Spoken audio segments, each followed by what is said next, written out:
How's it going, everyone? This is Edgar OtraVez with another episode of the Flow Roll Podcast.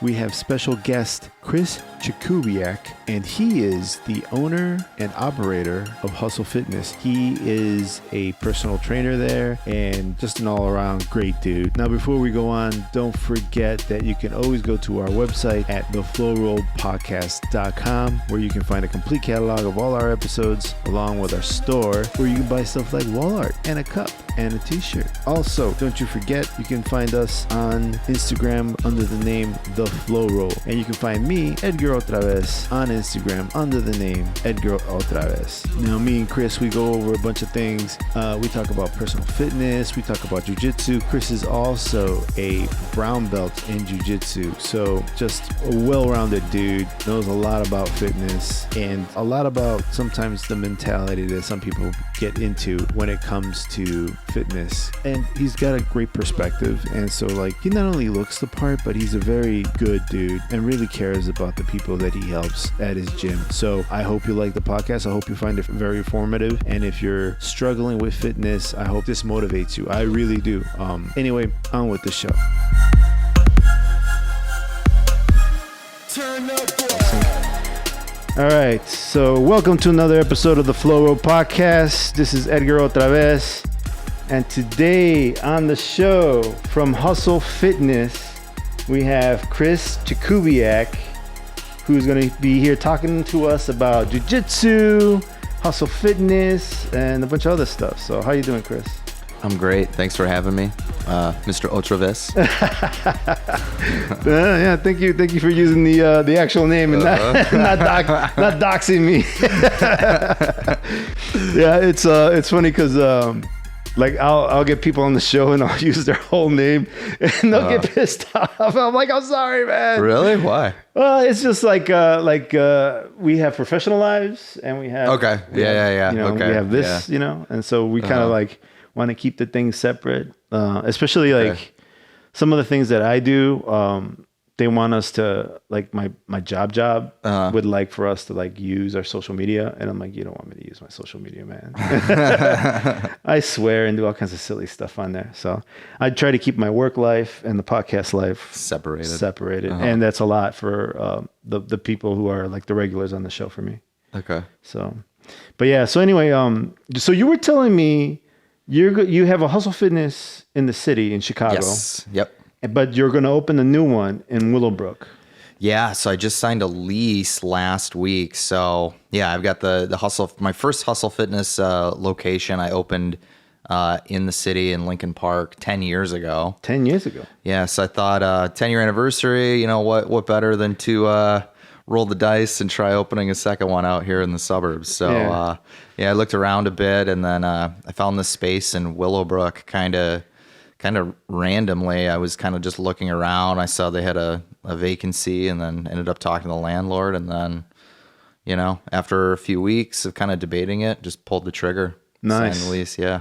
So I really dig. I haven't seen in person the studio you have in Chicago, but I've seen a lot of pictures and stuff. You have like the dopest graffiti stuff on the wall. Oh yeah, thank you. And I've been dying to go over there just to look at the art. To look at the art. And there, you know, also, of course, you know, to take some of your classes and stuff, but it's in the city and stuff.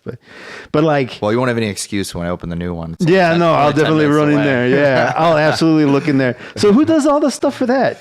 So it's actually a mutual friend of ours, Richard Ramirez. Oh, okay. I figured it was him. Yeah. So Richard's my head coach. And Richard and I have known each other almost since we opened. He was one of the first members of Hustle Fitness that I had. I think he joined within our first year of opening.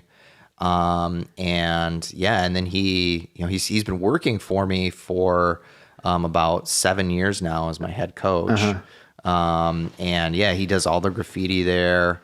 Some of it we've kind of we've added over time. And some we even had our like members kind of design themselves. Like we have 6 pull-up bars along one wall that we kind of use as stations for people, and then we have different kind of like inspirational terms like one just says stronger, another one says persist. No excuses. And we had the members pick the words that went under there, and then Richard, tagged it up. I guess. So yeah, but he's a very, very talented guy. Like I was looking at it, I was just like, wow, look at all that stuff. And I was like, I remember seeing that, and then as soon like I think the last piece I saw was that vertical piece you guys put up not too long ago. It was like up on a wall, and it was like I can't remember what it said. So yeah, we have in the back along we have pretty tall ceilings there in the city. They're probably over 20 feet. But yeah, it says Hustle Fitness like vertically on each wall, and then the other walls we have. It also says Hustle Fitness, but then it says Lincoln Park. No, I'm sorry. It says Lincoln Park and then Chi-Town. Okay. Because I saw it, and then I sat there and I started drawing, and it was just like, I got to figure out how to like tag something, because I want to put something on the walls down here. Oh yeah.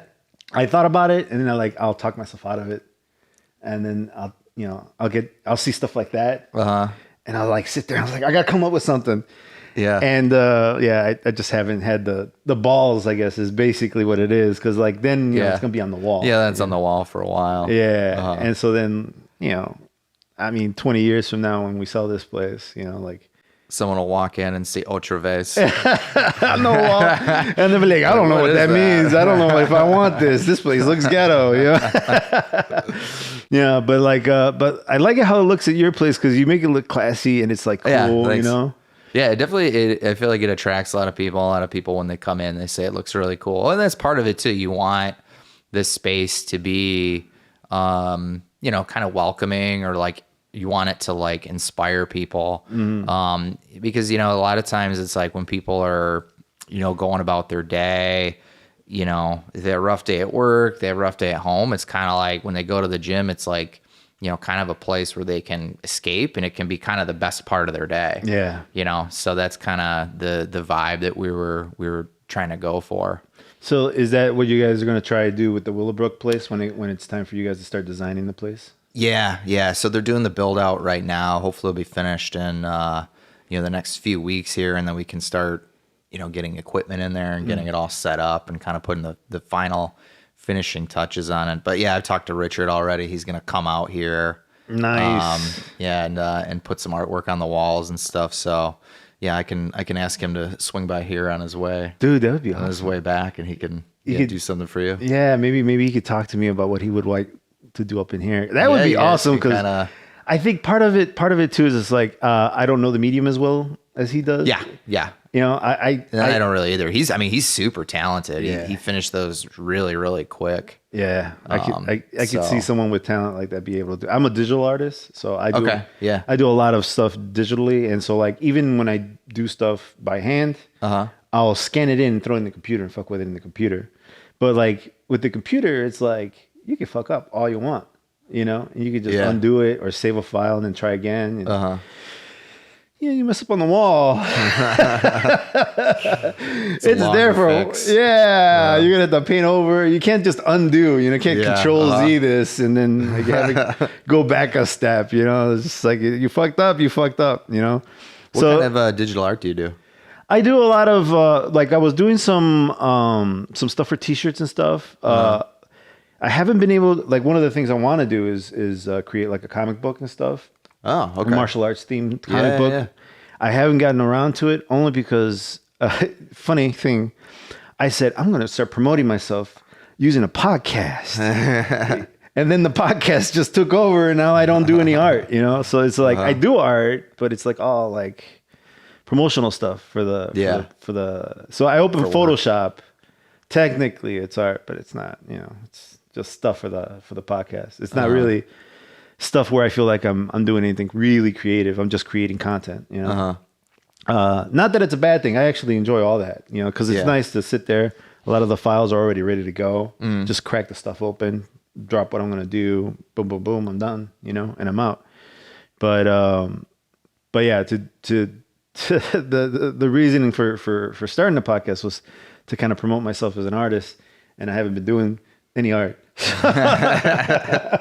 So it's kind of like, no, it's not, I can't, it's fine, but it's just like I gotta get back to the art eventually. So but so you're also a brown belt in jiu-jitsu, and Yep. and so is Richard. Richard's a purple belt.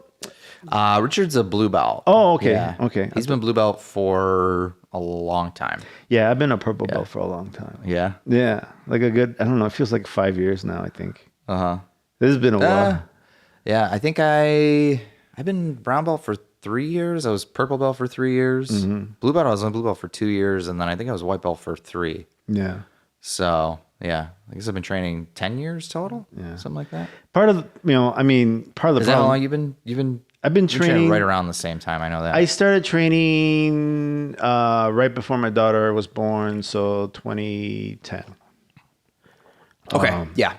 So, yeah. So, but like yourself, I'm sure you've had a lot of stops and starts, and like a few. know. So, like one of the things that happened was I moved out here, and it got increasingly difficult to continue to go where I was going before. Mm-hmm.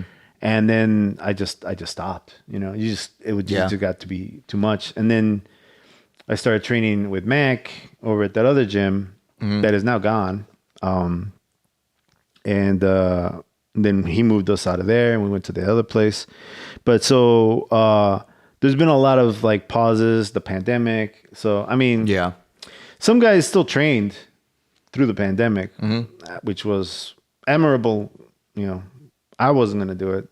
I'm a chicken. But I play a more conservative hand when it comes to those kind of things. But but as far as for your training and stuff, you've been a brown belt for, you said, like the last 3 years under Mac. I think something like that. Yeah. Mac the Knife. Mark Daly. Mark Daly, a Carlson Gracie black belt. Yeah.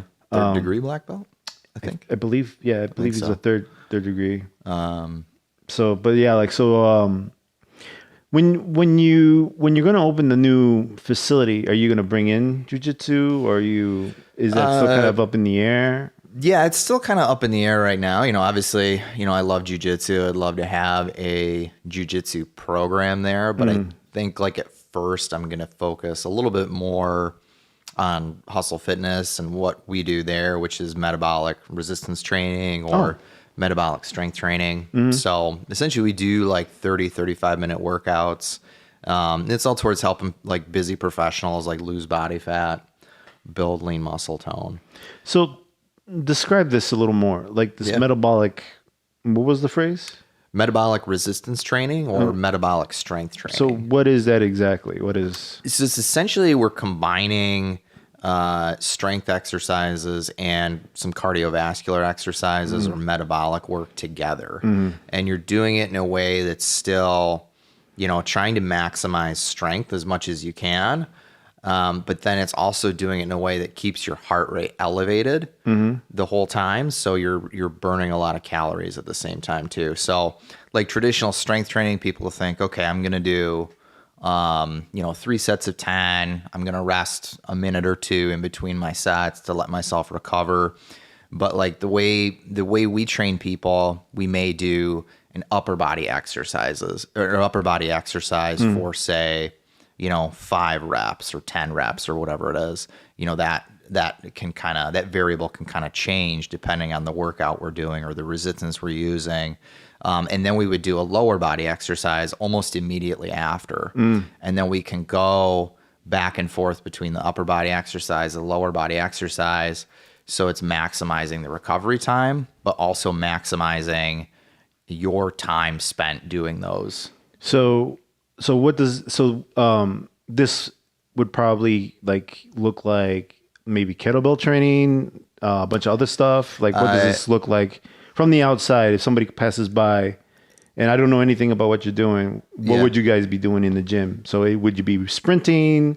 Would it be chin-ups, all of the above, something else? Yeah, I mean, the basic 4 movements that we do, and you can kind of group almost any movement into one of these 4 things. It's either like a push or a pull, or like an upper body push or pull, or it's like some type of hinge movement, like a deadlift or a kettlebell swing, or it's like some type of squat motion. Okay. Squat or like a lunge, something along those lines. So basically everything's going to be grouped in those. So chin-ups are something that we do.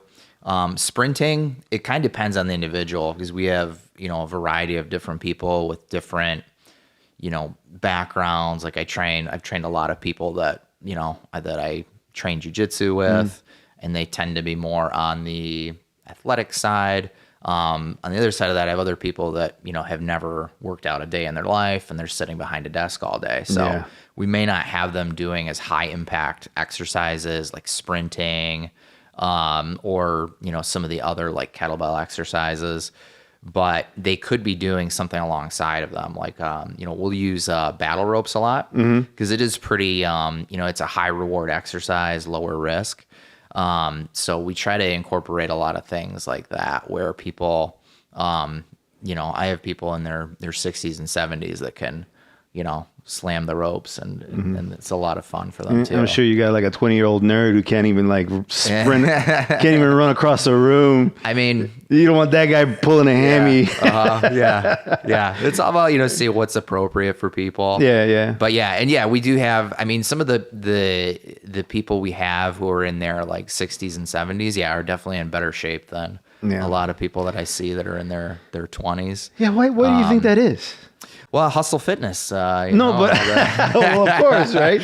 No, but I mean, in terms of like, you get the clientele walking in, and like you got a more healthier, middle-aged person versus the younger guy coming in and he's all tubby. Like, yeah, it's all it's all about consistency. Like it's all about building habits over time. One thing I always say, it's like it's not that it gets any easier. It's just that you get stronger. So the things that were hard for you on day 1 are going to be that much easier on day 30. So, let's say we're doing 10 pull-ups, like that's never going to change. It's always going to be, 10 pull-ups depending on, what your body weight is at the time. But like if you practice it for a while, and maybe you get up to doing 20 pull-ups, 10 is going to seem easy to you, but it hasn't changed necessarily. It's still 10 pull-ups, 10 chin-ups. Yeah. But 20 is kind of the new, that's the hardest thing for you to do. Whereas like maybe starting out 5 is really hard and then that gets easy. So over time. So I have friends and people that I know. And and I can probably include myself in this category, but it's just like there are people who have a hard time, like actually doing this stuff and having the courage to walk into a place like this. Yeah, I think that's everybody. Yeah, I think it's a lot of people. Yeah, I mean, and I remember I've said this before on the podcast, but I remember when I was 18 and I'd go to the gym and I'd get ready for sparring or whatever, and I'd be sitting there and I'd watch the people, the normals, running around in a circle trying to do the class, and I'm like, you guys can't do a push-up? Like, what's wrong with you? Just do the push-up. Quit, belly aching and do the push-up. But now that I'm middle-aged and a fatty, I realize, oh shit, push-ups are hard. Yeah, they're. And it's just like, and jumping jacks, they're hard too. Like those are not easy. Like, so like for a person that is at like a very heavy weight or at a point where they really could use the fitness, how would you encourage them, especially if they don't have the dollar? How would you encourage them to be like, hey, the thing you need to do is you need help and I can help you. Like, how would you convince this person? Because like, let's interrupt, but like, I know people and I'm like, dude, just get a trainer. Just get a trainer. I know it's difficult and it you don't have the money for it, but you don't know what you're doing. And a trainer can help you. Like how would you convince this person? What are the things that you can offer a person like a fatty like myself? How would you convince me to come into you? Because I like myself, I need it, or this customer needs it. Yeah. I think for one, so kind of backing up a bit, I think a lot of it is, it's not, everybody I feel like gets intimidated, like doing something new, like anything new, because it's kind of scary because you don't know like what to expect. But like even for myself, like as a trainer and, right now I don't feel like I'm confidently in the best shape myself that I've been in, because, you know, we just moved out here and we've been kind of transitioning. So I haven't been like on my routine as much as I normally am. Dude. You know, and I know a lot of people hate it when I talk dude. that way. Yeah, dude. It's just like you got like no body fat. You got all these tattoos. It's just like, oh, but you know, I'm not in the best shape of my life. But yeah. You know, well. But you see, that's the other thing too. It's just like they come into a place and they see a dude like you, and I'm like, I can't be this guy. And I totally get that. Yeah. The whole thing is though, like I feel intimidated when I'm going into a new gym, like having trained jiu-jitsu for, you know, 10 years, being a brown belt, going to other gyms. It's like, you know, I don't know what to expect here. Like, are people going to try to kill me? Yeah. Like, is it going to be, am I going to be able to do this? Am I going to be able to keep up? Like, what are people going to be like? Are they going to be nice? Are they going to be judging me? And that's going through everyone's head. So I think like for one, like for a lot of people, like that can be very validating. Like we do these like challenges sporadically throughout the year where people kind of come together and we give them a meal plan. We give them some other resources, just help them. And a lot of it's just like, you know, I don't expect, you know, you to follow the meal plan the same way that, you know, Richard's going to follow the meal plan or that I'm going to follow the meal plan, because we're all starting at like different levels. Like maybe you have like a big kitchen and you have, which you do have a nice kitchen. No, thank you. But let's say, you know, you have a bunch of stuff to prep your food and you have a spouse who's going to help you prep that food. But like maybe this other person doesn't have anybody helping them. They don't have maybe they live in a studio apartment. Maybe they don't have a lot of the same resources. So, you know, you're starting at different levels, but it's more about like, hey, what can we do to figure this out together and help one another to move to that next place and accomplish your goals. So with those challenges, the last few times we've done them, we did some group calls where people kind of got together and just talked about, you know, some of the challenges they had. And I think the biggest thing for people was that it helped validate some of their concerns, so they know, okay, I'm not the only one who's struggling with this stuff. Yeah. I'm not the only one who's scared to go into this gym or fearful of like, you know, what's going to happen. Yeah. So really for me, it's like just being very welcoming. Like, hey, you know, yeah, this isn't easy. The hardest thing is walking in the door. Yeah. Once you walk in the door, it's all, you know, smooth sailing from there. That's always the hardest thing for people. That's a great point. By the way, you talking about food is making my stomach growl. I'm sitting here. We'll get some lunch after this. But like, so if the mic is picking it up, that's my stomach. It's not like some cat or whatever. But anyway, somewhere around here. Yeah, I'm sure there's not much to eat. We're kind of like in a weird kind of place where it's like there isn't a lot of good food. Like there's McDonald's and there's Burger King. Yeah. You know, nothing like, oh, I can go to the Chipotle. Yeah, there's not the. Yeah, you know, like the healthier options. But yeah, we'll go someplace. But if you got time. But I love how you said that sometimes going to a gym is intimidating because, hell, I mean, I think most gyms and most gym owners they're not, they're not the Globo gym that like you see in the movie Dodgeball. You know, I think that's actually a lot more rare that you have individuals like that and places like that. I think most people are very accepting, but you know, it's kind of like, it is that like fearful thing where that's the image that like people kind of have. Yeah. And it's not necessarily the reality, but a lot of times, you know, our perception of things is our reality. Yeah. And if so it's just hard to get past that a lot of times for people. 100%. Cause like, you know, I ran down to Cleveland to go see, you know, John over at Hurricane and, you know, like it never occurred to me like, oh, you know, maybe, you know, these people are going to be judging me or something. But once I stepped on the mat, I'm like, oh shit, I'm in a new gym, you know, and I'm like, I gotta be careful, you know, like, cause one of the things I didn't want to happen was I didn't want to get hurt. I didn't want to go, I didn't want to be, first of all, I didn't want to look like the spaz, right? I didn't want to be the guy that just went nuts. And you've been training for a long time and you have good skill, but it's like, yeah, if you're going to a new place like that, you're still going to be a little bit like, yeah. Okay. Like, you don't know what to expect. You don't know what to expect. So like, I didn't want to, first of all, I didn't want to make myself look bad or anybody I train with look bad. Like I didn't want to, you know, make Mac or Daniel Viana look bad. So like, cause I feel like everywhere I go, I kind of, you know, I bring them with me kind of, right? Which is good. Yeah. So, so I don't want to look bad. and make them look bad. But also, like, I didn't want to get hurt, you know? So I played a very defensive game. Whoever, and there was a couple guys. There was one guy who came up to me. He had like the cauliflower ear. He was like, "You want to roll next?" I'm like, "I'm going to take a break," because I was like, because all I could think about was like, I don't want to be in the hospital in Cleveland. 200 or 1,000 miles or whatever away from Chicago. Like I don't want to be in the hospital here. This is like, I'm going to take a break, but we'll roll after, and then I just sat around and this is like, and I didn't do it on purpose, but then like, he was like squawking around. I'm like, I think that guy, he really wants to roll. I don't want to roll with a guy who really wants to roll, So I was like, I'm gonna take it easy. I'm not gonna get my ego up. I'm not gonna like try to prove anything. Yeah. I just want to come here, have a good time, roll. I rolled very defensively. I didn't, I played a very safe game. I didn't do anything wacky. I rolled with John. It was great rolling with John. Yeah. I tried hard with him, and I knew I was safe with him, but I didn't. He got like omoplata, I think it was. Okay. So I was just like, God damn it.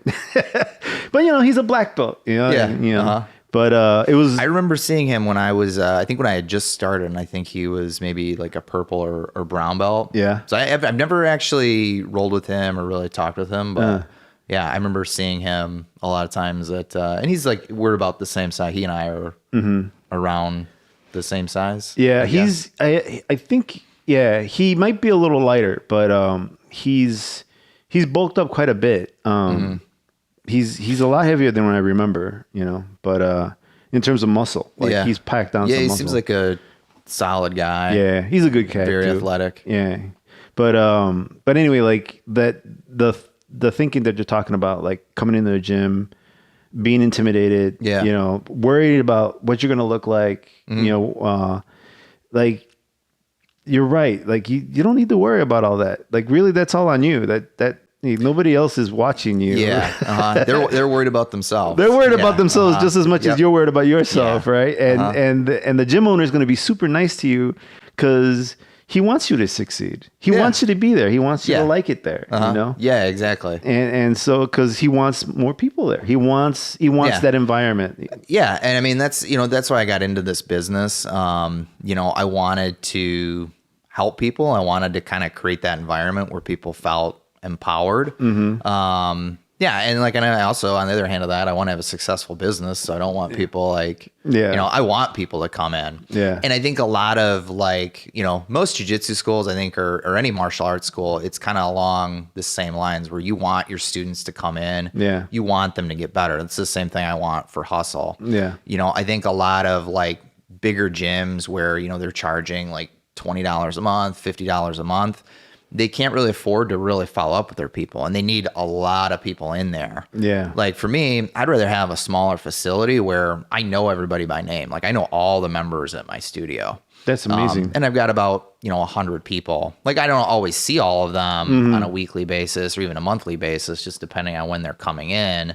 But yeah, it's like, and I can have like personal conversations with them about my family, their family, what's going on in their lives. So, it's cool. I'd rather have that than have like a big space where it's just, it's just empty. And I think that also goes back to why people are successful with that, because it is a smaller program. We have a plan that works, and then we're small enough where we can offer that support to people. So, same with any like martial arts school, most people are going to have more support from their teammates because they're there to help them each be successful and each help, we're here to help each other carry us on to that next level of jiu-jitsu or, whatever that we want to do, and like help push each other and make each other better. That's awesome, dude.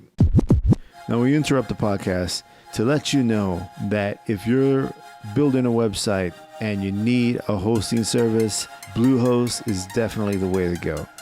Especially if you're building it in WordPress, for example. It's the hosting service I use for my website, the Flow Roll Podcast, and they're super dependable, never had a problem, easy to use. I highly recommend them. Make sure you use the referral link in the description so that Bluehost knows I sent you. Also, the music you're listening to here comes from Epidemic Sound. Now, Epidemic Sound is a great service which allows you to get licenses to music with a very affordable monthly plan. It's great. And you can get a 30-day free trial if you act now. With over 35,000 tracks and 90,000 sound effects, you will find all that you will need for your projects. When you head over to Epidemic Sound, make sure you use my referral link in the description so they know that I sent you. Now, I just recently started using Monday. Monday.com has what they call a work operating system, a work OS. What it is a work management software. It's more than just a to-do list. It allows you to work with teams. You can put timelines on things. It organizes your projects in a very easy to read dashboard, and it's super customizable. I love it. Just started using it. I'm sharing it with my teams now. It's a great tool for you to use for your work, especially nowadays when we're working from home and we're a little more disconnected. We don't have the people in front of us to ask questions about where is this project? How are you doing on this? What's the timeline, etc., etc. So with Monday, it makes it very easy for you to kind of keep an eye on things. I love it. I love it. It's an amazing piece of software. I highly recommend it. And when you make your way over to monday.com, make sure you use my referral link in the description. Yeah, totally. Being in gyms basically since I was 15, I forget that. I forget that the people I'm there with, they're there trying to reach their own goals too, right? Yeah. And so, just like everybody else, you want to be happy with where you're at, and you're helping each other, and you're all kind of, you might have your different goals or whatever, but we're all going to the same place. Yeah. Our goals may be slightly different, but they're usually going to be more the same. Like most people want to feel better. Mm-hmm. They want to look better, have more confidence, and they want to move better, move without pain, not get injured. Yeah. Yeah. That I think if, when I do any kind of fitness training outside of jiu-jitsu, it's more of that kind of stuff. It's I want to be able to move, and I want to stop the pain. Yeah. And a lot of that has to do with some of the strength, right? You have a little more strength in certain areas, and some that'll relieve some of that pain. But in terms of how many people you intend to have at your facility, do you ever get to the point where it's just okay, we have too many people, we have to stop bringing in people, or do you just keep taking people in? Does that happen, or? Yeah, it hasn't happened in the city. So right now I've got about 100 members. Prior to the pandemic, I had 120. Some I lost people, and it's always an ebb and flow because people move, especially in the city. People move, especially in this last year and a half, a lot of people have moved. But there's always an ebb and flow. But I think I'd cap out at 150, 170 members. Yeah, where I'd have to kind of put new people who wanted to come in on a wait list. That's never happened before, but that'd be, I guess, a good problem for me to have if that did happen. But I feel with so my studio is about 1,000 working square feet. So that's the amount of working square feet that we have for people, and we do group classes with up to 15 people. We also do private training too. So with that, and most people, they want to usually come either before work or after work. So those are always going to be, our most popular times. So with that in mind, I kind of calculate it where I'd probably have to cap out at 150 people for that size space. Or just get really creative, or get a lot of people who kind of work from home who can come at 2 p.m. Yeah, which doesn't usually happen too often. So looking forward in terms of the new facility, you're probably going to have the same kind of setup. You're going to have evening classes, and you're going to have morning classes, and each class is going to have about 15 max. Hopefully, yeah, 15 max. So Yeah. so do they have to sign up before they come to the class, or do they? Yeah, we have an app where then we track that. And then if people are not coming in, then we'll kind of reach out to them like, hey, we haven't seen you in a couple weeks. Like, what's going on? Which doesn't happen that often, but like, and usually if it does, there's usuly, an explanation like, oh, I'm on vacation. Okay. And usually people let us know if that's the case. But yeah, there's an app, and then the coach can see who's signing up. The members can see like how many people are going to be in that class too. Usually we get like 5 to 10 people, but So what does kind of where what does the schedule look like? So in the morning, for example, are they all the same classes, or do you have like a yoga class, or do you have like a special like HIIT class, or like what is it? What does the schedule look like? Yeah, so we have a class at 6 a.m. and then we have another class at noon, and then we have another class at night at 6 p.m. At 6 p.m. And that's Monday through Friday. And that's it? Just the 3 classes a day? And so prior to the lockdowns, we had 6 classes a day. Oh, wow. Now we have 3 to 4 classes a day now. So we used to have 3 in the morning and then 3 at night. And now we've got 1 or 2 in the morning, 1 or 2 at night. The last year it's been a little, it's our membership numbers are kind of like a lot of up and down. Thankfully they're moving in the right direction now. But my goal is to add more classes in. So as we have gotten more people, like we have a 6:45 a.m. class on Tuesday, Thursday. So it's like an extra time for people to come in. Cool. In the morning. And then we do personal training when that's not going on. And personal training has gotten a lot more popular in the last year and a half. Like I've almost doubled the amount of personal training members that we have. That makes sense. So we have more times. Yeah, people want, and part of it's that they haven't done much in the last year. So they want a little more individualized attention. And then, some people are like, hey, I feel more comfortable. Safety wise. Fewer people. Yeah. Yeah. Yeah. So then the classes is every class basically the same, or is it like you're hitting, and when I say the same, I mean like you're hitting every body part, or do you have like Monday you do mostly hinge type work, and Wednesday you do, I don't know, explosive work, like, or is it like everything is the same? Like you have to have members say, okay, well, you either have to come to Monday or Tuesday, or you come to hit these body parts, and Thursday and Friday to hit these body parts, or is it just like you can come to any class?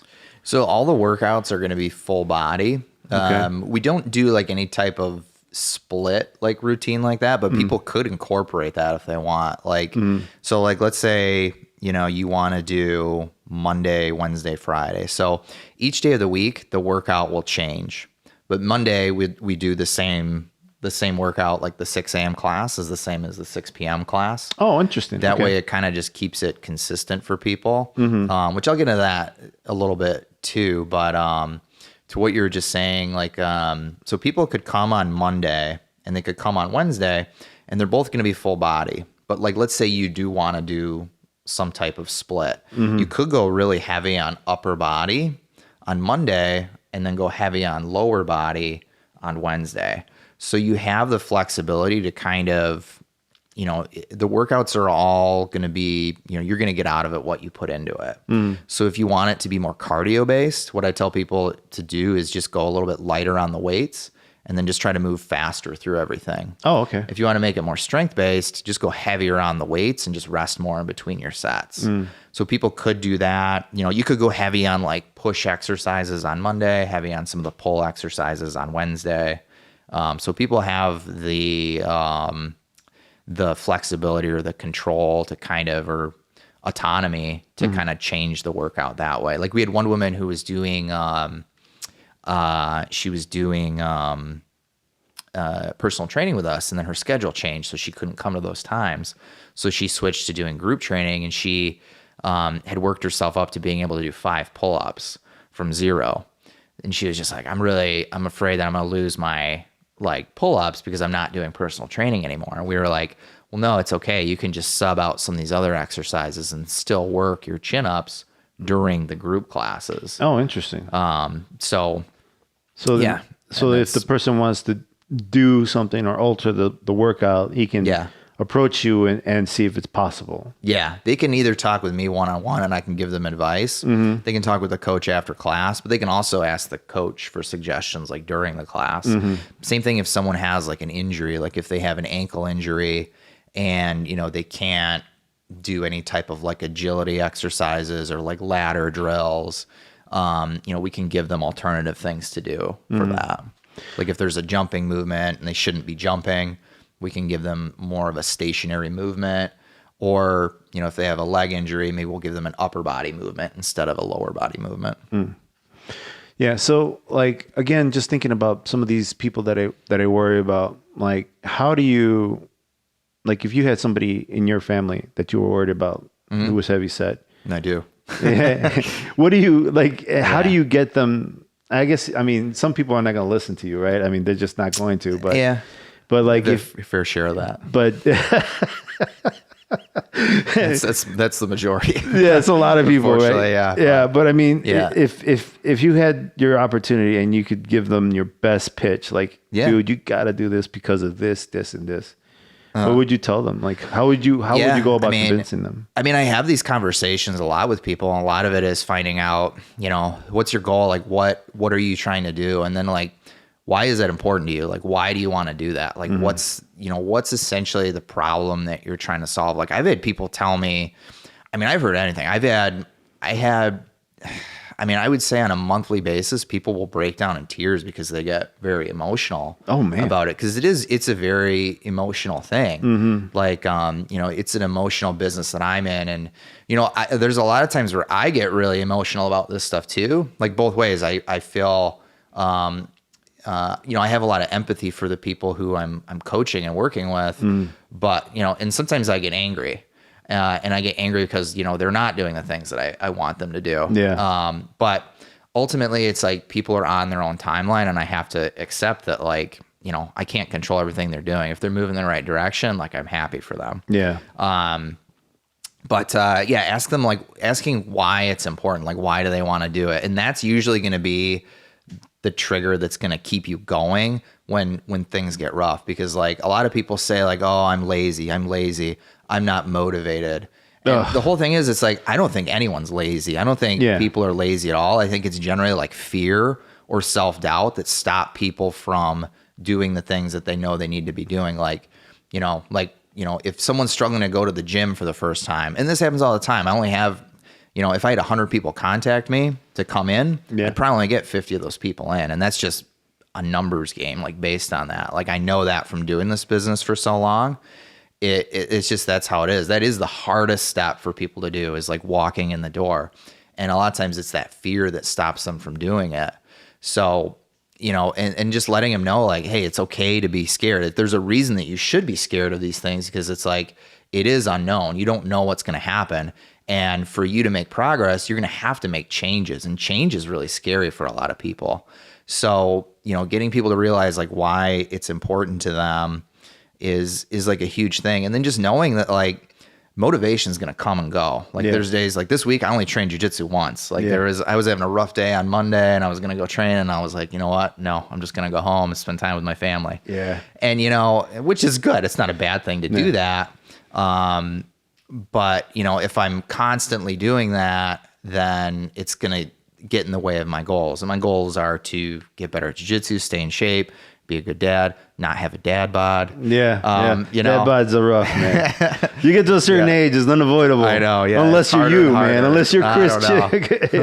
You know, I'm getting older too, but yeah, like knowing that motivation is going to come and go. So if you can kind of remind yourself, like, why is this important to me? I want to do this for my family. I don't want to end up like my parents. Like I want to be a good husband and wife to my partner. I want to be around. I don't want to die too early. I want to be around. I want to be more productive at work. And we all kind of know that if you can work out and get into a good routine, it's going to help in all those other aspects of your life. Yeah. But a lot of times people get like stuck in their head, and they they talk themselves out of starting, which is, like we've been saying, it's the hardest thing to do is get started.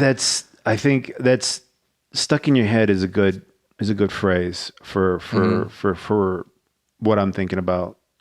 Cause it's like, you start and then you stop. You talk yourself into it. And it's hard to get started again once. And then it's hard to get, So you talk yourself into it, you finally get it going, and then you let anything derail you. And then you're off for another month, 2 months, a year, or whatever. Then you get back on the horse, you're on it for a month or 2 months, and then you're off again. Because something got in your way, or it's the starting and stopping and letting the stopping like happen too often. Like it's gonna happen. You're always gonna. Success is never a straight path with anything. Like with working out, with your career, with running a podcast. There's always an up and down. Yeah, like this episode is probably a down. No, I think this episode is going great. Good, I'm glad to hear that. But because I think people who are listening, and I think they know who they are. People who listen to this show, who need to hear some of the things you're talking about, because they're, including myself, because I mean, I get in those places where it's just like, I just don't feel like starting again. And I do too. And I'm, a personal trainer, and I it happens to everybody. It happens to everybody. Yeah. I think, and people need to hear that from everyone, like from especially a person that looks like you with all the tattoos and the muscles, because it's like, they think, oh, well, that guy just woke up like that. Yeah. And it's like, no, this fucking guy works at it. He works at it. He has discipline. He watches his food. He works out, and sure, he has the gym. Sure, he has these advantages, but it's more than just that. You're not just opening the doors and showing up. You're participating. You're doing the things that need to be done in order to look the way you do and to take care of yourself the way you do. Because it is easier, and it's like, I do own a gym and I'm a personal trainer, which definitely has certain advantages, but in some ways there are disadvantages too, because like being there all day a lot of times, and then like, at the end of the day, it's like, am I going to work out or am I going to go home? And it's always easier to go home. It's easier to not do the thing that you're supposed to. It's always easier to just, not do it. But it comes down to like, like you said, like staying disciplined, which is ultimately, having a plan and like following through with it. Like before I moved out here, I had a group of guys I was working out with in the city. We worked out, 3 days a week, and that was the plan. And I was super consistent with that because I had those guys as a support system too. And then moving out here, it's like I moved and another guy moved too. So now we just don't meet and work out as often. So I hear you. One of the things that I've been routine a bit. One of the things that I've gotten lucky with is I have a Larry. I don't know if you know who Larry.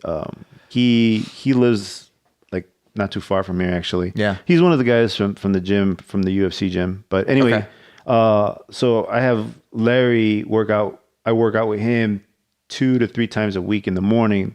Yeah. And we just roll. We roll. We've been doing that for 2 or 3 months. So basically around the time I started teaching at nights. Okay. Yeah. So like I'll before I teach anything, I'll like drill it, practice it, or research it, and then figure out if it works. I'll roll with Larry, see if it works, make adjustments, and then I teach it. You know?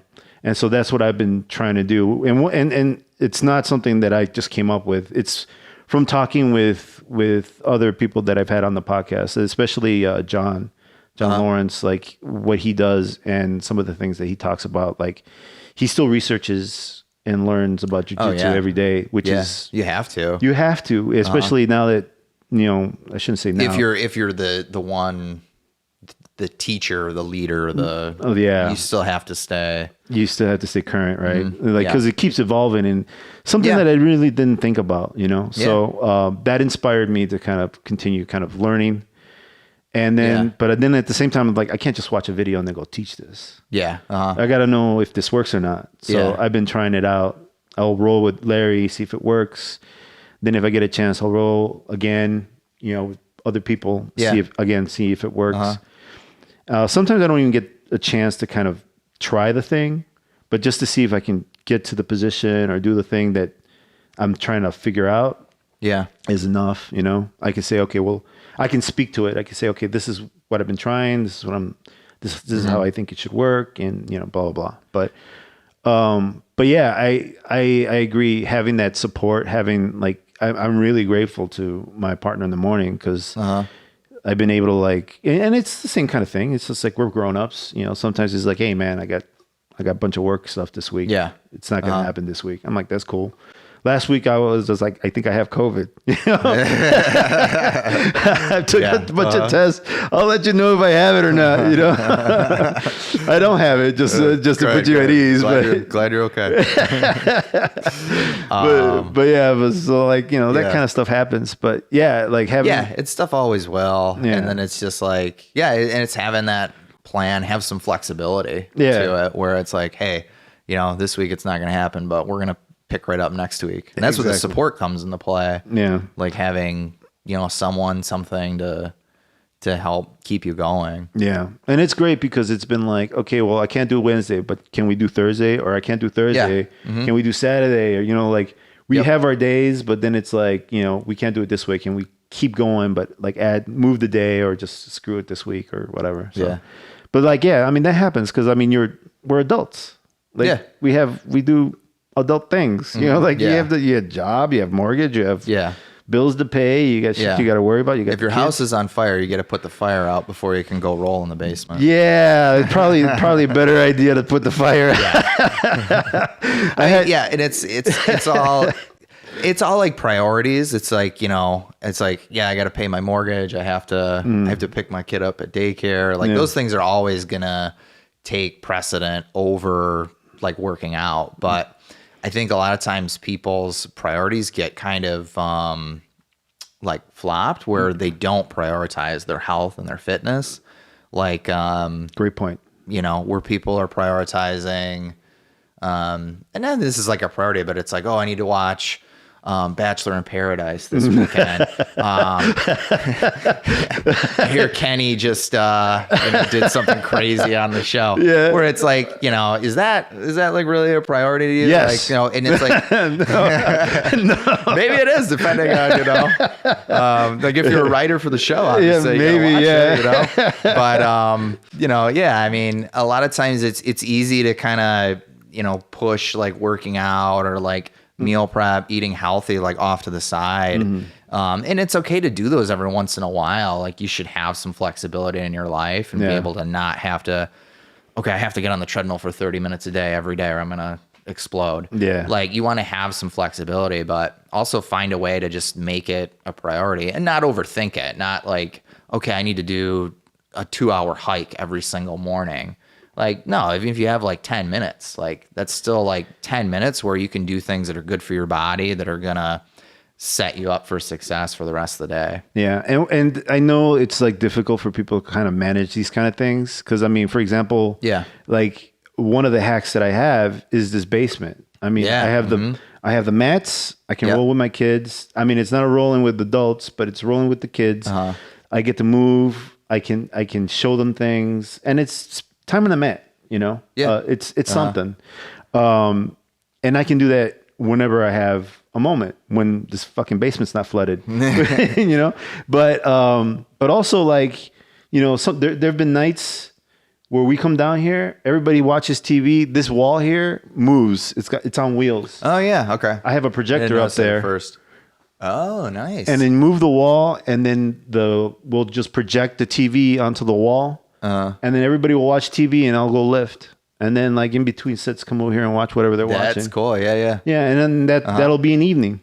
You know? You could do, I always encourage people to do like games like that. Like if they're watching, we'll just pick on The Bachelor. Like every time. It's such a good show. Every time someone uses the word authentic, you have to do 10 push-ups. Whatever. Oh shit! A lot of times I encourage people to do like foam rolling at home too. Yeah, it's always like easier. Like people can kind of like stretch, they can get on the floor, you know, do a little bit of rolling and things like that. Where you know, if it's easy to have the space to do that. Yeah, because it's hard to like get yourself pumped up to do push-ups or pull-ups or squats. Like, you know, but I love this idea of making people jump on stuff. Yeah. Yeah. Because it was funny because like one year, me and my wife took a shot during the presidential speech. I think when Bush got elected or reelected. I can't remember anymore. But like he said, what did he say? I think it was just it was Texas. It wasn't Texas. It was Obama, and it was like whenever he said Americans, we took a shot. We got so fucking drunk. We got so fucking drunk. We got to a point where it's like, I can't drink anymore. This is, first of all, I don't drink. And second, like he said Americans so often that it was just too much. So like, if I could have just turned that into push-ups, I'd be jacked right now, dude. It's just like, oh, every time he said Americans, 10, bah, bah, bah, bah, bah. That'd be great. Cause I mean, I could put on a TV show or something and have the kids watch and then make the kids be like, okay, give me 5 push-ups every time someone shoots a laser beam or something on your TV show. Or have them even come up with the activities too. Yeah. It's all like, just making it like fun. Yeah. Like making it kind of, making it a game, making it, cool. And it just encourages people to do it. Cause it's like, I can drink when I'm playing these games, but we could do a workout and it's like, what a beautiful hack, dude. I love that, man. I'm going to totally use that. I'm good. Yeah, I like that. I like that. I like that a lot. I'm going to use that with the kids. Definitely do that. But yeah, like one of the things I'll do, I'll come down here, we'll watch TV. I'll jump on the, I'll work out on the bench. Shit's a mess right now because of all the work I'm doing down here. But when it's clean, I'll jump on the bench, pump out a few, come over here, watch TV.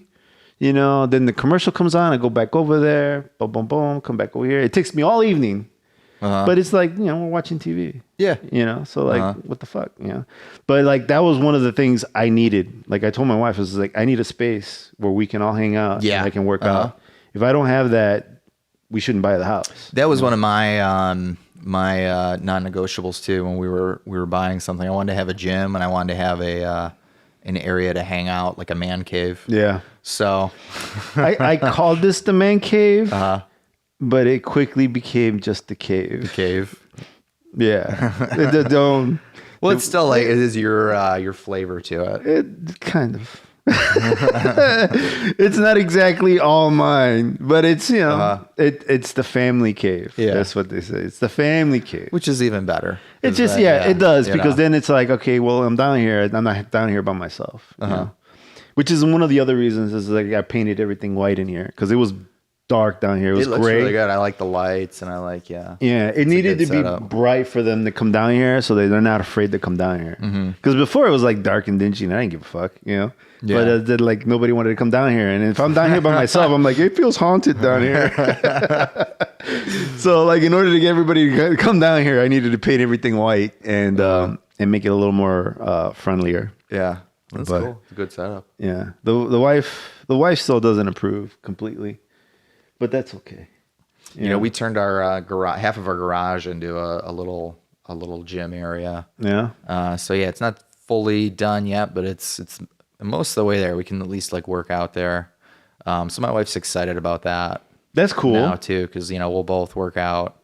She's more like I sometimes will work out. I'll usually try to work out in the morning because a lot of times, like, and this, it's like as the day goes on, it just gets harder and harder to do. More stuff gets in the way. Yeah. So she works out either before or after work. I usually work out before, but sometimes, owning a gym, I can work out at the gym whenever I want. Yeah. For the most part. Yeah, but I understand what you're saying. You have a gym, but it's just like, fuck, I own the place. To do, yeah. Yeah, I own the place. I can't use it. It's just like sometimes, yeah. Yeah, I'm so busy, Yep. Yeah, I feel you, man. It's just like, you make a great point about having to do it in the morning because that's one of the things I have to do with Larry is just like, if I don't work out in the morning, it just doesn't happen. Yeah. A lot of the people we have who come, I'd say like early in the morning, for one, they're usually a little more consistent because that's like the only time they can come. So they'll usually come more frequently just to make it like a routine. But they tend to be more like a lot of the people who have kids or who have like jobs that are, just time-wise more demanding. Yeah. So they know that like, hey, I got to go in the morning to get this out of the way. Not get out of the way, but Yeah, I know what you mean. check the box. Check the box, yeah, for sure. Because it's like, because I mean, if you don't do it, then you're not going to be doing it at all, and it falls as the day goes on. That list of priorities you mentioned earlier, it falls further and further down that list. Yeah, more and more fires to put out. Yeah. So, so in terms of like going forward, and now that you're a brown belt, going back to jiu-jitsu,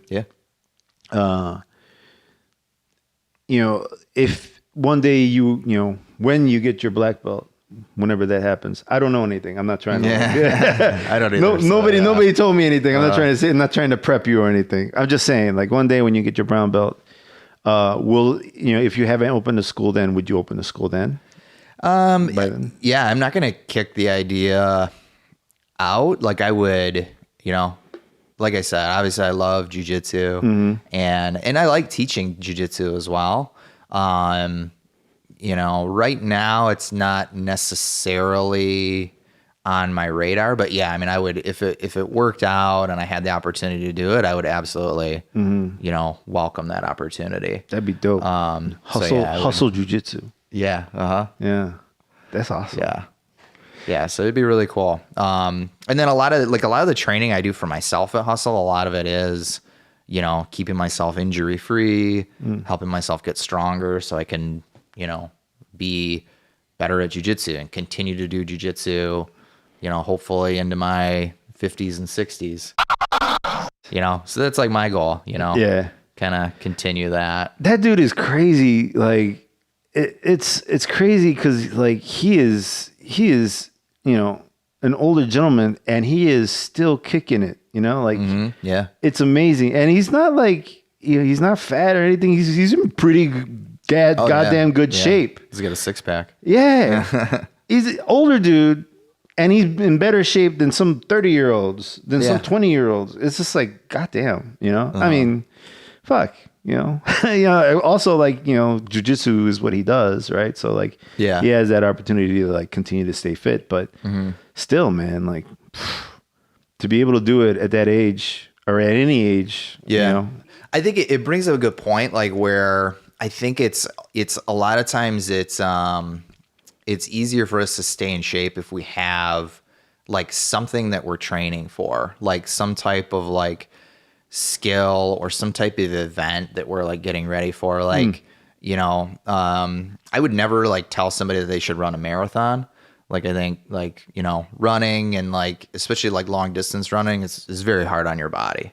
Like I grew up like playing soccer and I was actually getting injured more playing soccer than I did in jiu-jitsu. Really? Yeah. And part of it is like, as I'm getting older, playing in some of these leagues, you're playing with guys who are just, they take it very serious, and I'm very competitive too. Yeah. So, that's part of it. But I feel like jiu-jitsu kind of gave me, it was a little bit easier to kind of control things. Even when sparring with people. But I think it always helps to have some type of event or skill. Like it's like, hey, I love climbing mountains. I know that I need to stay in shape, so I'm able to, even living in Chicago, there's no mountains here, but it's like, maybe I'm going to Colorado every year for some, hiking trip. So I need to stay in shape for that. Like I need to stay, I shouldn't even say in shape, because the only way to be in shape is to send you a picture into Shape magazine and then you're in Shape magazine. But be conditioned, I should say. Be conditioned to do these things. So like jiu-jitsu, it gives you a good excuse to kind of keep your body healthy, because if you're just training jiu-jitsu, a lot of times your body's gonna break down because you're constantly like fighting people. So you need to do things that are good for your body to kind of keep it healthy. So it gives you that excuse to do that. So yeah, no, it's interesting that you say about jiu-jitsu, because jiu-jitsu is really hard on the joints, right? So like it can be. So one of the things to actually do is to kind of strengthen all the muscles around those joints, so that you're less likely to kind of tear anything. But yeah, I mean that's a great point. But yeah, like there's so much there to unpack, just in terms of like staying healthy long term. What would you recommend just the normal person? Like, would you say, okay, granted, you have a busy schedule, you can't always, work out, but you should work out at the very least 10 minutes a day, 20 minutes a day, 30 minutes, maybe 2 times a week. Like, what would be the bare minimum for someone? I think it kind of depends on what they want to do and like how much time they're willing to like give. Like, a lot of times I think people think they need to work out for like 2 hours a day, every day to get in shape. But it's like, no, you just stay active, eat fairly healthy. And that's both very vague terms. Yeah. And some of it's like, it just requires some time and some work to see what that actually looks like for you or for the individual. It's not like we're not talking about like training for the Olympics and winning a gold medal. Like obviously that's going to take a lot more of your time, to like get skilled enough at that sport or that activity, and then to train your body to be ready for that sport or activity.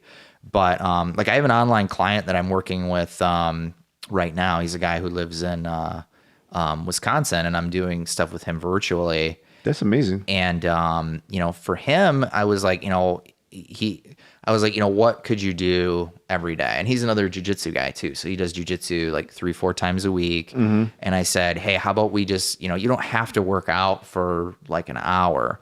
Like, why don't we just give you some stuff to do for like 10 to 15 minutes a day? So I just wrote him like a really simple routine, which is I actually wrote him 2 routines. They're just, each one's 4 exercises. And he just basically does those for like 10 minutes. And there's some other stretches and stuff I gave him too. I think he actually does those for like 7 or 8 minutes. But just not to get too much into that guy's personal routine, but what was the goal there? Was it just because he's having trouble with he's trying to lose weight, lose body fat. Oh, okay.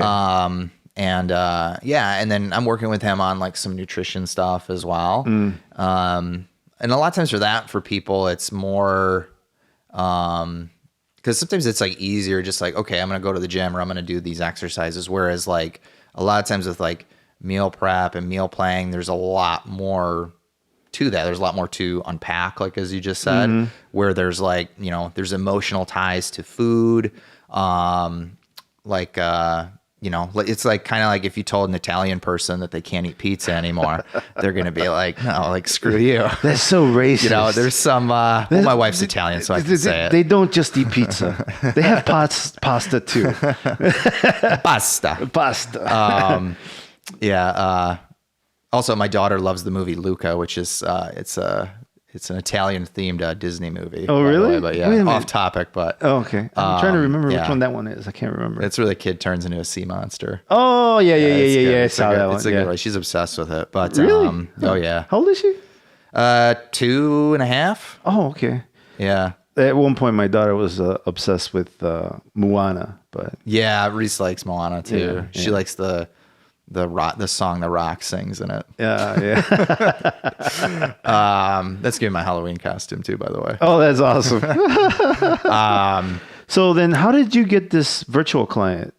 He's somebody I just knew through jiu-jitsu, just from kind of, and then he reached out to me, and then I have a few people I work with virtually. Is that something you offer openly, or is that just for It is. It's not something I like. I'm very, like, I promote the gym and we have memberships here. Like in the beginning of when we were locked down, I was promoting our virtual program. I started our virtual program in 2019, but I think I had like 3 people doing it. Yeah. And then when we had to shut down the gym, I moved like 90 people over to it. Wow. And then, since we've reopened, more people have come back. So now there's fewer people doing it. But yeah, we do virtual classes, which we stream. And then I can write workouts for people. I have a couple people I'm doing that for. Not to get into prices, but is that expensive, writing programs for people? I charge like $99 a month for that. Oh, okay. Like for the virtual program, then they get unlimited access to all the virtual classes, which they can do live, so they can see the class live, or they can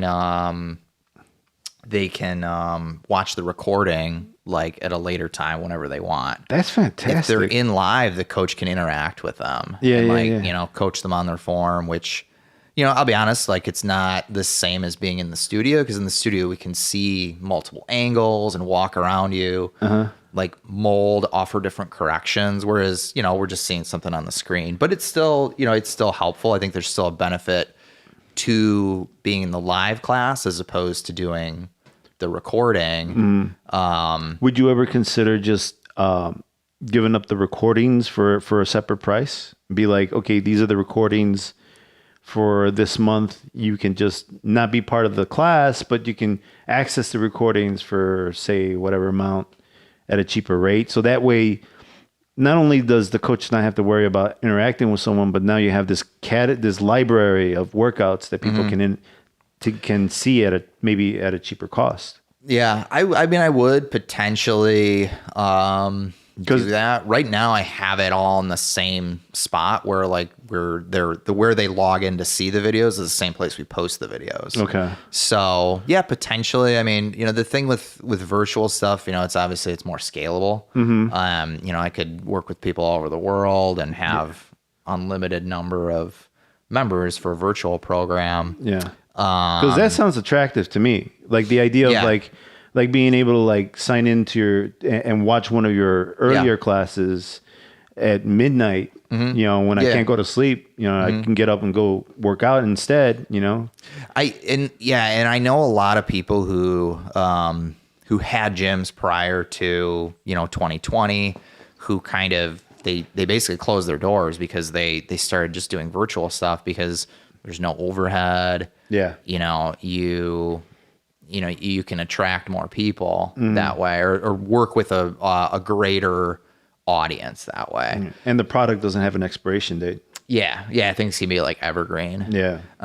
For me, I like owning the studio and I like working with the members in that way, like having fewer people that I'm working with. Like personally, that kind of, I guess, brings me more joy, brings me less stress.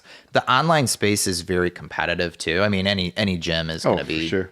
It's a competitive space, period. Yeah. But I sort of like having the brick and mortar location for people to come to more than I do doing the online stuff. But I still have the online thing because it's like, it doesn't really cost me much to really have that. And it's like another kind of selling point for people. Like that's kind of how I use it now. Is for the majority of people, like, hey, if you're traveling for work, you can still log on and do classes when you're, you know, in your hotel room or in the hotel room's gym. I see. So it's not it's just another nice little caveat or a nice little extra thing that you sell as part of being part of Hustle Fitness, not a thing on its own. I see. Yeah, it is. I mean, I do have some people that only do the virtual stuff. Yeah, but I don't really, outside of like advertising on my website, I don't really and telling people about it, like, you know, like we're talking about it now, I don't really advertise it a ton. I see. Like I spend money on advertising every month for, you know, trying to get people into the studio. Well, you're a people person, right? I mean, you like being around people, so like that's part of what you enjoy out of this, and that's probably where you're most effective anyway. Yeah. Because it's kind of like playing to my strengths too. Like I'm not the most technical person, so I'm so nerdy. This is all about me right here. All this tech, all these wires. I think when we were trying to log in, Edgar was kind of messing around with the audio and stuff, and like I don't think I would have that much patience. I would have probably. I mean, it wasn't that long, you know, before you fixed it, but like it probably would have taken me twice as long, and something probably would have been thrown against the wall at some point if I was doing it. I'll be honest, it was a little stressful there for a minute because I was like, I'm looking like an ass here right now. It was working just 10 seconds ago, you know, and then all of a sudden it wasn't. You know, I don't know why it didn't work. Oh no, I do know. My dumbass turned a knob that I shouldn't have turned. And once I was fiddling with it, I figured it out. But But so anyway, I think we should call it quits for now. But before we go, do you have anything you want to plug? Like, do you have a website for Hustle? Yeah. Okay, so I'm sorry, go ahead. Yeah, it's www.hustlefitness.com. You can also follow us on Facebook, Hustle Fitness Chicago. And then I believe our Instagram is at Hustle Fitness _Chicago as well. But yeah, if you type in Hustle Fitness, you should be able to find out more about us. So we have a spot in Lincoln Park. So if you're in that area, come on by for a free week. And then we'll be opening the Willowbrook space probably sometime in November for a soft opening and then grand opening probably in January. That's amazing. That's so soon. Yeah, it is. Yeah. All right. So don't worry. I'll put all those links and stuff in the description. So cool.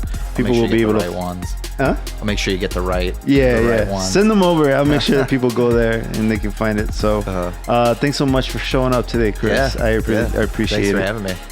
This is Edgar OtraVez, and we will catch you next time. Bye. All right. The music you're listening to is titled "Come Back Stronger" by Myling. You can find that over at Epidemic Sound. Make sure you use my referral link in the description so that they know that I sent you. Man, it was great talking to Chris today. It was really insightful. I knew he was a people person. He is great with people. He knows how to talk to people. And he really does care about helping people reach their goals. And he's right. Fitness can be an emotional thing. Sometimes we're attached to things, patterns in our life, and we can't seem to, break free. And there's people like Chris out there who can help you reach your goals and break those patterns. He's got some recommended reading. I will attach those to the description. If you head on over to hustlefitness.com, you will find everything you need to know to learn about Chris Jakubiak and his staff and his wonderful gym in Chicago. Also, you can follow him on Instagram at hustlefitness _Chicago. Thank you so much for listening, and we will catch you next time. Behave yourselves. Laters.